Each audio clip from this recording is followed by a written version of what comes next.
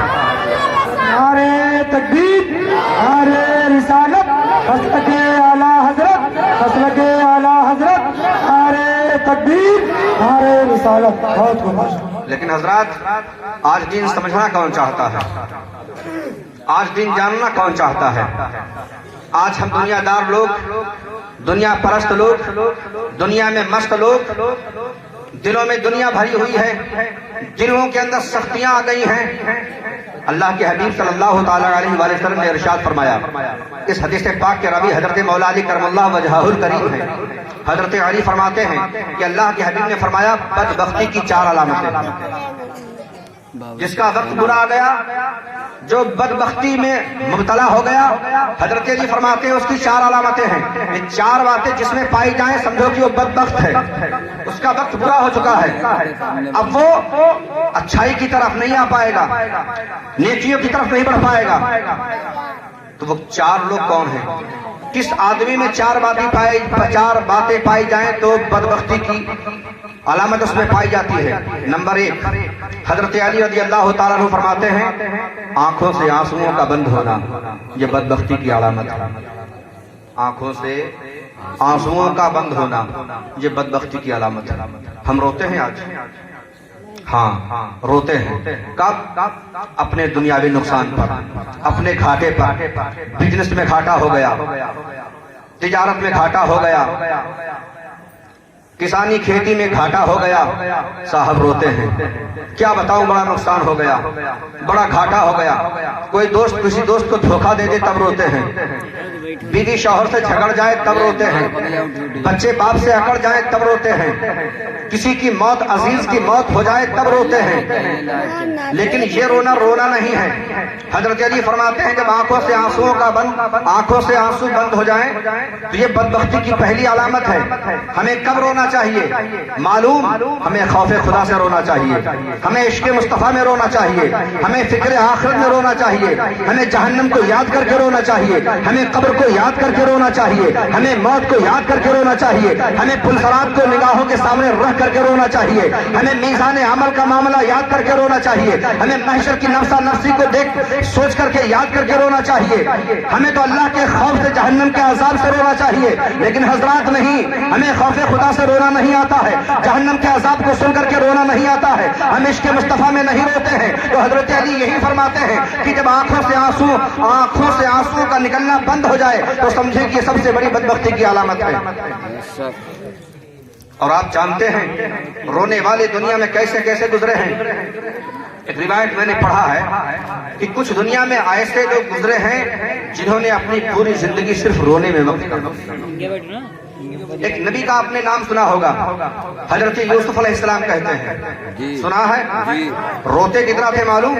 جب آپ کو جیل میں قید کیا گیا تھا تو آپ اس قدر روتے تھے کہ جیل کے تمام قیدیوں نے آپ سے التجا کی، اے یوسف اگر آپ دن میں روئیں تو ہم رات میں سویا کریں، اگر آپ رات میں روئیں تو ہم دن میں سو لیا کریں، کیونکہ آپ رات دن رونے میں ایک کر دیتے ہیں، آپ رات بھر بھی روتے ہیں، دن بھر بھی روتے ہیں، آپ رات و دن رونے میں ایک کر دیتے ہیں۔ تو ہم نہ دن میں سو پاتے ہیں نہ رات میں سو پاتے ہیں. اے یوسف میری التجا ہے کہ آپ رونے کا وقت مقرر کر لیں تاکہ ایک وقت ہم سو لیا کریں دوسرے وقت آپ کے رونے میں ہم لوگ سو نہیں پاتے ہیں. اب آپ اندازہ لگائیں یوسف علیہ السلام نے مصر کے قید خانے میں رونے کا وقت مقرر کیا تھا, پر یہ یوسف علیہ السلام روتے کس کے لیے تھے؟ قید ہو گئے تھے اس وجہ سے, آزادی چاہتے تھے اس وجہ سے نہیں, ایک نبی سے ملاقات کی وجہ سے. وہ کون نبی تھے؟ آپ کے باپ حضرت یعقوب علیہ السلام. نبی کی محبت میں روتے تھے. آپ نے آدم علیہ السلام کا نام سنا؟ جنت سے جب دنیا پر آئے تو کئی گھنٹہ روئے تھے؟ گھنٹہ 2 گھنٹہ, دن 2 دن, سال 2 سال, 10 20 50 سال. ایک روایت میں ہے کہ آپ 100 سال تک روتے رہے, ایک روایت میں ہے آپ 200 سال تک مسلسل روتے رہے. زبان سے بتانا بہت آسان ہے, آپ گھنٹہ بھر رو کر کے دیکھیں آنکھوں سے آنسو خشک ہو جاتے ہیں. 200 سال تک مسلسل روتے رہے, تب جا کے اللہ کی بارگاہ میں آپ کی وہ بات مقبول ہوئی. یہاں رونا آتا ہی نہیں صاحب, ہم روتے ہی نہیں ہیں, خوف خدا دل میں آتا ہی نہیں ہے, عشق مصطفیٰ دل میں پیدا ہی نہیں ہوتا ہے. بس خالی آپ جانتے ہیں سبحان اللہ کی صدا بلند کر دیں, نعرے تکبیر نعرے رسالت لگا دیں, جلوس محمدی میں سینے کو پھاڑ پھاڑ کر ہم خوب سرکار کی آمد مرحبا کے نعرے بلند کر دیں. یہی محبت ہے, اس کو محبت کہتے ہیں. یہ محبت ہے, یہ صرف زبان کی محبت ہے.